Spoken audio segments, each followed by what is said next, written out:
ನಮ್ಮ ಉತ್ತರ ಕರ್ನಾಟಕ ಸಮಸ್ಯೆ ಕೇಳೋರೇ ಇಲ್ಲ ರೀ. ಪ್ರತಿ ಸಲ ಯಾವ್ದಾದ್ರು ಸರ್ಕಾರ ಬಜೆಟ್ ಬಂದಾಗ ನಾವು ಉತ್ತರ ಕರ್ನಾಟಕಕ್ಕೆ ಅಷ್ಟು ಕೊಟ್ಟಿದ್ದೀವಿ ಇಷ್ಟು ಕೊಟ್ಟಿದ್ದೀವಿ ಅಂತ ಡಂಗ್ ಡಿಂಗು ಏನ್ ಅಧಿವೇಶನದಲ್ಲಿ ಇರೋ ಬರೋದೆಲ್ಲ ಮಾತಾಡ್ತಿದ್ರಿ. ಉತ್ತರ ಕರ್ನಾಟಕ ಹೋಗಿ ಸ್ವಾಮಿ, ಅಲ್ಲಿ ಏನ್ ಅಭಿವೃದ್ಧಿ ಆಗಿದೆ? ಸರಿಯಾಗಿ ರಸ್ತೆ ಇಲ್ಲ, ಶಾಲೆಗಳಿಗೆ ಮೂಲಭೂತ ಸೌಕರ್ಯ ಇಲ್ಲ, ಮಳೆ ಬಂತು ಪ್ರವಾಹ ಬಂತು ಅಂದ್ರೆ ಅವರ ಜೀವನ ಅಲ್ಲೋಲ ಕಲ್ಲೋಲ. ರೈತರು ಅಂತ ಕೇಳಲೇಬೇಡಿ ಅವ್ರ ಪರಿಸ್ಥಿತಿ. ನೀವು ಹೇಳ್ತೀರಾ ಉತ್ತರ ಕರ್ನಾಟಕಕ್ಕೆ ಅಷ್ಟು ಅದನ್ನ ಅನುದಾನ ಕೊಟ್ಟಿದ್ದೀವಿ ಅಂತ. ಏನ್ ಕೊಟ್ಟಿದ್ದೀರಾ? ಏನ್ ಅಭಿವೃದ್ಧಿ ಆಗಿದೆ? ಎಷ್ಟೋ ಹಳ್ಳಿಗಳಲ್ಲಿ ಕುಡಿಯೋ ನೀರಿನ ಮಕನೇ ನೋಡಿಲ್ಲ, ಎಷ್ಟೋ ಬಸ್ಗಳಿಲ್ಲ ಆ ಹಳ್ಳಿಗಳಿಗೆ. ಯಾಕೆ ಇಷ್ಟೊಂದು ಧೋರಣೆ ತೋರಿಸ್ತಾ ಇದ್ದೀರಾ ಉತ್ತರ ಕರ್ನಾಟಕಕ್ಕೆ? ನಿಮ್ಮನ್ನ ಓಟ್ ಹಾಕಿ ಗೆಲ್ಸಿದೆ ತಪ್ಪ ಉತ್ತರ ಕರ್ನಾಟಕ ಜನ?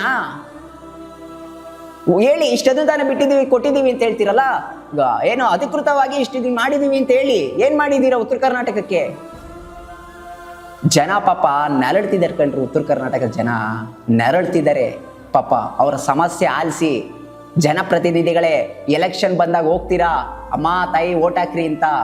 ಈಗ ಆ ವರ್ಷಕ್ಕೊಂದ್ಸತಿ ಮುಖ 5 ವರ್ಷಕ್ಕೊಂದ್ಸತಿ ಮುಖ ನೋಡ್ತಿರಲ್ಲ, ಅದನ್ನೇ ನೀವು 2 ತಿಂಗಳಿಗೂ 3 ತಿಂಗಳಿಗೂ ಏನೇನೆ ಅಂತ ಅವ್ರ ಕಷ್ಟ ಸಮಸ್ಯೆಗಳು ಬಗೆಹರಿಸಿದ್ದೀರ ನೀವು? ಅಲ್ಲಿ ಏನಾಗಿದೆ? ಅಲ್ಲಿನ ಜನರ ಪರಿಸ್ಥಿತಿ ಏನು? ನಿಮ್ಗೆ ಏನೇನು ಬೇಕು ಬೇಸಿಕ್ ಅವ್ರಿಗೆ ಕೇಳುವಂತ ಏನು ಇದನ್ನ ಇಲ್ವಾ, ಮನೋಭಾವನೆ ಇಲ್ವಾ ನಿಮ್ಗೆ ಅಂತ? ದಯವಿಟ್ಟು ಈ ಬಾರಿ ಆದ್ರೂ ಎಲೆಕ್ಷನ್, ಪ್ರತಿ ಸಲ ಎಲೆಕ್ಷನ್ ಬಂದಾಗ ನೀವು ಹೋಗಿ ಅವ್ರ ಮುಖ ತೋರ್ಸೋದಲ್ಲ, ಅವ್ರ ಜೊತೆಗೆ ಇದ್ಕೊಂಡು ನೀವು ಕೆಲಸ ಮಾಡಬೇಕು.